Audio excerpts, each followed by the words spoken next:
So I used to never change my white balance in camera. I would leave it at 5600 Kelvin all the time because I wanted light to look natural. Like warm light should look warm, cool light should look cool, which I feel like is still pretty fair, and I still do use 5600 as my like default most of the time. But I recently started changing my white balance in camera for creative reasons, particularly on my last couple short films and also actually my last couple YouTube videos. And there's a lot of benefits that that can have aside from just balancing the lights in your environment. I'm sure you're aware what white balance is. It is basically the temperature of light that your camera is capturing or even that your lights are emitting, and it is measured on a Kelvin scale. When it comes to light, lower numbers will be warmer and higher numbers will be cooler. It is the opposite way in the camera, but I'll explain how that works in a minute. And generally the advice for changing white balance would be to change it based on your environment. If you're inside and there's a bunch of warm lights, then maybe you can lower your white balance to sort of even that out and make it a little bit more neutral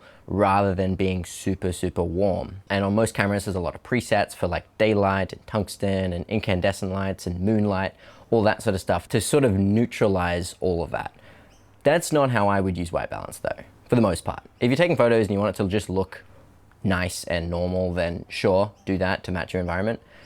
But there's creative reasons as well. Now, right now I have my Sony FX30 set to 5600 Kelvin, and it is during the day, but it is a cloudy day. My key light is set to 5600 as well, so everything should look pretty normal. But let's say I wanted to make this more look like it's nighttime. Now, probably wouldn't do this with the sky in the background, but you get the idea. Now, if I just go in and change the white balance here and I lower it, let's say to 4500, it's gonna be a lot cooler. We could even go down to something like 35 or 3200, and now everything just looks a lot cooler. My key light is still the same. Everything's still sort of in proportion when it comes to the color, but everything is just cooler than it was. So this could be a way to get more of that night look if it's not actually nighttime. Sometimes even when it is actually nighttime, you can make it look more night. For example, in my short film Hide and Seek, which is not out yet, but it will be at some point, all the night stuff we shot in camera at 4500 Kelvin, and we set all the lights for moonlight to be 6500. So that just created a bigger difference between the 6500 Kelvin light and what would have been 5600 in camera. We shifted that down to make those lights appear more blue because we couldn't actually make the lights more blue themselves. But now one of the issues with this is with the light still being the same, everything's a bit blue. So what I can do is if I go into CytusLink just here, I can maybe warm up this light a bit more. If we go to maybe 4000, it'll sort of neutralize a bit. If I take this all the way down to 3200, then this is very orange in real life, but it's actually the same white balance as the camera. So it's actually neutralizing a lot more. So it actually looks a bit more natural in a way. And then if we were to go even beyond that, then you'll actually start to see some warmth coming in. This is at 2500, it is quite warm. And now it is competing with the sky that is actually lighting me a lot as well. So it's not gonna be quite the same if all the light is controlled. Where something like this can be good if you're inside, maybe there's some windows, you want some light coming through. If you change your white balance to get that sort of steely blue look, and then you can still have like tungsten lights at like 2700 or something like that, they'll still look warm if they're just, in the background as practicals.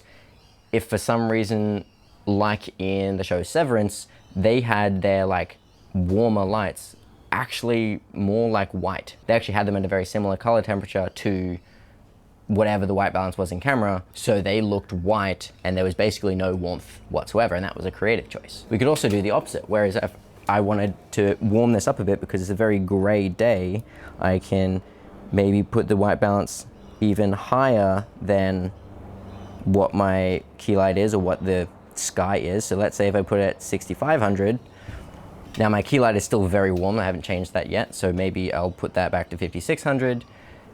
Now everything's just a little bit warm. If I wanted to maybe match my key light to the camera, then that's 6500 there. So now, theoretically, the light should look pretty white on me, and then everything else should be a little bit warmer. And that's, I guess, is sort of my first tip with this, which a lot of people probably already know, But if you want things to look white, make your key light and your camera white balance the same. But then if you want to warm stuff up or cool stuff down, you can do that in camera while leaving your light the same. And that can be especially handy to get different looks if you only have a daylight light, for example.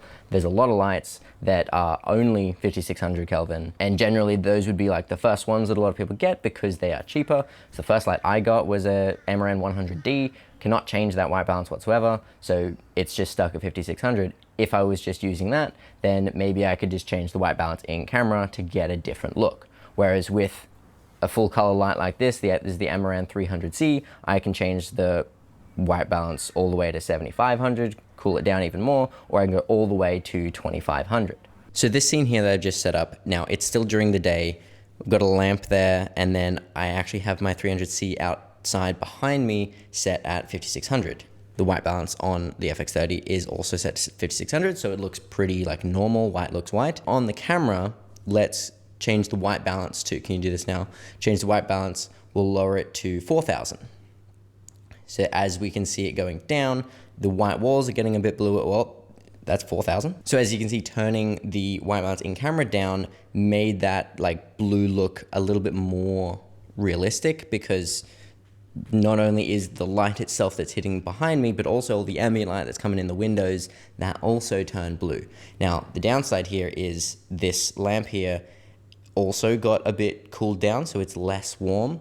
Now, that's something that you could just, you know, warm up again in post, or ideally you would have control over that. That's just a regular bulb, so I have no control over that.